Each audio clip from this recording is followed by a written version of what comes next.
یہ بڑی زبردست پوسٹ کسی نے بنائی ہے اور حالات کے اوپر پوری طرح فٹ آ رہی ہے۔ میرا دل چاہا کہ اس کے اوپر تبصرہ کروں اور صحیح صورتحال اپنی قوم کے سامنے لاؤں۔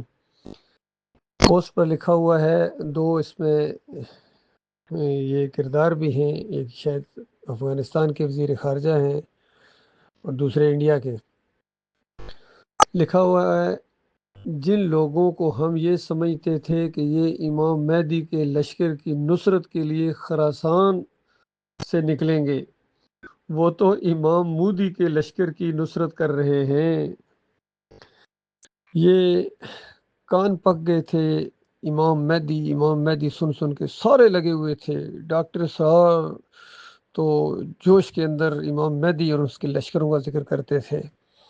ڈاکٹر شاہد بھی اور اولیاء مقبول جان کا تو کہنا ہی کیا، وہ بھی مہدی مہدی مہدی، اور علی انجینئر بھی مہدی، اور توصیف الرحمان راشدی بھی، طارق جمیل بھی، طاہر القادری بھی، تقی عثمانی بھی، سارے مہدی کر کر کے ان کا دماغ کے اندر وہ مہدی چلا گیا تھا۔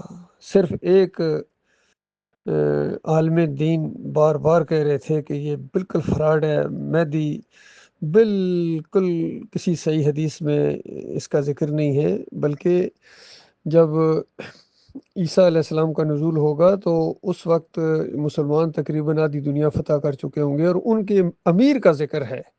یہ جو ایک خاص قسم کا مہدی بنایا گیا، اور ڈاکٹر صاحب کہتے ہیں 2 مہدی ہوں گے، ایک شیعوں کا ایک ہمارا، اس طرح انہوں نے، اور پھر وہ جناب پتہ نہیں مدینے سے بھاگ کر چھپ رہے ہوں گے، پھر زبردستی پکڑ کے ان کو لوگ لے آئیں گے۔ یہ کیا ڈرامہ انہوں نے بنایا، اور یہ بات بالکل ثابت ہو گئی کہ یہ کوئی امام مہدی کے نصرت والے لشکر کالے جھنڈوں والے نہیں ہوں گے، یہ ان کا امام مودی ہے جس کے جا کے یہ بنے ہیں یہ سارے کے سارے۔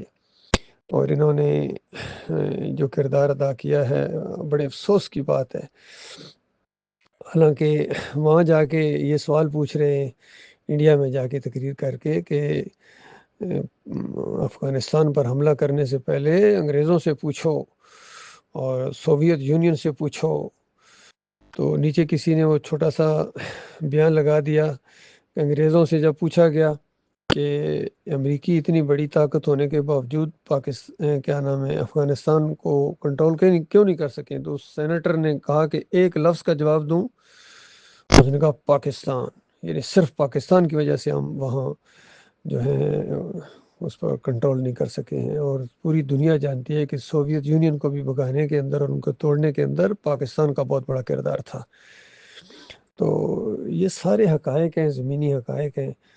انشاءاللہ پاکستان کے اندر یہ جو توحید کی دعوت اٹھی ہے، رد شرک اور ان سارے مولویوں کا تیا پانچا کیا جا رہا ہے، ان سارے کے سارے یہ آستین کے سانپ ہیں، اور سب کے عقیدے برباد ہیں، وہ بریلوی ہوں، دیوبندی ہوں، اہل حدیث ہوں، سلفی ہوں۔ اور وہ جو کسی نے کہا کہ یوں تو مرزا بھی ہو، سید بھی ہو، افغان بھی ہو، اور تم سبھی کچھ ہو، بتاؤ کہ مسلمان بھی ہو۔ بالکل یہ شعر فٹ آ رہا ہے۔ ہر ایک اپنے ایک پلیٹ فارم اور پگڑی اور داڑھی کو لے کے جناب آگے بڑھ رہا ہے۔ وہ پوچھو نماز روزے اور حج اور عمرہ کرنے والوں، بتاؤ کہ مسلمان بھی ہو، تمہارا عقیدہ ٹھیک ہے؟ یہ عقیدے کی جنگ ہے اللہ کے بندوں۔ جو عقیدہ درست کر کے آگے بڑھے گا وہ اللہ کے ہاں جنتوں میں جائے گا، ورنہ وردی کے اندر چاہے مرو، چاہے بیت اللہ کی حفاظت میں مرو، جو مرضی کر لو، ملک کے جتنے مرضی تم خیر خواہ ہو، اور پوری دنیا میں اپنی قوم کو پریزنٹ کرو، لیکن جو اللہ کے ساتھ غداری تم کرو گے، مزاروں کے سامنے سجدے کرنا، 11ویں کرنا، اور عرس اور میلے کرنا، اور ان مزاروں کی رکھوالی کرنا، مزاروں کی رکھوالی کر کے دوسرے ملک میں جا کے بت توڑنے جا رہے ہیں، اندازہ لگائی، یہ ہے آج کا مسلمان۔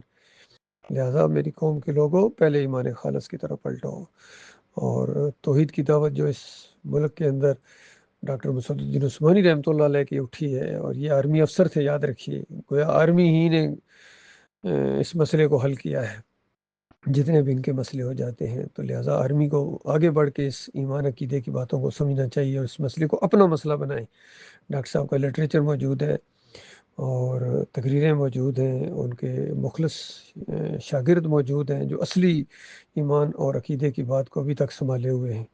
آج سے 38 سال پہلے یہ دعوت مجھے پاکستان آرمی 7 پنجاب رجمنٹ میں ملی تھی، اس وقت سے میں اس بات کو آگے بڑھا رہا ہوں۔ انشاءاللہ ایک وقت آئے گا کہ پاکستان کا مطلب کیا، لا الہ الا اللہ عملی طور پر سامنے آ جائے گا انشاءاللہ، کہ لا الہ الا اللہ کا دور دورہ ہوگا۔ پہلے اپنے ملک سے ان بتوں کو، مورتیوں کو، مزاروں کو پاک کریں گے، اور اس کے بعد پھر انشاءاللہ انڈیا بھی دیکھ لے گا کہ لا الہ الا اللہ کا کیا مطلب ہے، اور افغانستان بھی دیکھ لے گا لا الہ الا اللہ کا کیا مطلب ہے۔ ایرانیوں کی سمجھ میں بھی آ جائے گا کہ علی مشکل کشا ہے یا اللہ مشکل کشا ہے، اور یہ بات بڑھتی جائے گی، پوری دنیا انشاءاللہ پاکستان بنے گی۔ یہ بات کان کی ساری کھڑکیاں کھول کر سن لو، یہ بالکل اسی طرح حقیقت ہے جس طرح میں بول رہا ہوں اور آپ سن رہے ہیں، کہ پوری زمین کے اوپر صرف مسلمان ہوں گے، مخلص مومن ہوں گے، نہ مزار ہوں گی، نہ مورتیاں ہوں گی، نہ صلیب ہوگی، اس کو توڑ دیا جائے گا، اور نہ کوئی خنزیر کا کھانے والا ہوگا، نہ 11ویں کھانے والا ہوگا، نہ مردار کھانے والا ہوگا، نہ 12 ربیع الاول کے کیک کوئی کاٹنے والا ہوگا، اور نہ ہی ان مزاروں کے اوپر بکرے چھترے چڑھیں گے۔ مزار ہوں گے ہی نہیں تو بکرے چھترے کوئی کہاں سے چڑھائے گا؟ نہ فرقے ہوں گے، نہ مسلک ہوں گے، صرف مسلم ہوں گے۔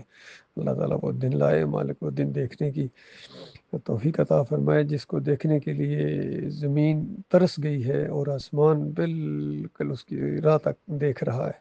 اللہ تعالیٰ وہ دن لائے گا انشاءاللہ۔